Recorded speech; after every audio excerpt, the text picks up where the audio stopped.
આજ 15મી ઓગસ્ટના રોજ આપણે બધા જાણીએ છીએ કે આજે આપણે 78વા સ્વાતંત્ર્ય દિવસની ઉજવણી કરી રહ્યા છીએ। આ દિવસે 1947માં ભારત અંગ્રેજોના બંધનમાંથી મુક્ત થયું હતું। તે દિવસે ભારતના પ્રથમ વડાપ્રધાન પંડિત જવાહરલાલ નહેરુએ લાલ કિલ્લા પરથી ધ્વજ ફરકાવ્યો હતો। ત્યારથી આપણે દર વર્ષે આ દિવસને ખૂબ જ ધામધૂમથી ઉજવીએ છીએ અને દર વર્ષે આ દિવસને દેશના વર્તમાન વડાપ્રધાન લાલ કિલ્લા પરથી ધ્વજ ફરકાવે છે।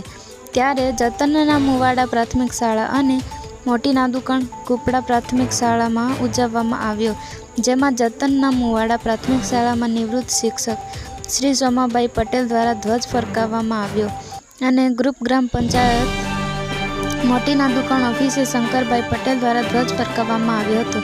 સરપંચ, ડેપ્યુટી સરપંચ, બાળકો અને ગામના વડીલો ઉપસ્થિત રહ્યા હતા।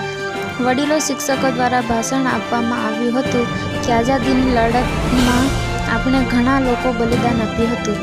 આપણે આવા તમામ મહાપુરુષોને વંદન કરીએ છીએ, જેમણે પોતાના જીવનની ચિંતા કર્યા વિના આપણને સ્વતંત્ર ભારતમાં શ્વાસ લેવાની તક આપી। મહાપુરુષોની સાથે સાથે આજે આપણે એવા વીરોને પણ વંદન કરીએ છીએ જેઓ દેશની રક્ષા માટે રાત દિવસ સરહદ પર ભારત માતાની રક્ષા કરી રહ્યા છે, જેથી આપણે ફરી કોઈ ક્યારેય સાંકળમાં ન બંધાઈ શકે અને વાલીઓ અને બાળકોને દબાણ વગર તેને જે ફાવતું હોય તેવું કાર્ય અને શિક્ષણ લેવાથી તે આગળ વધી શકે તેવું જણાવવામાં આવ્યું હતું।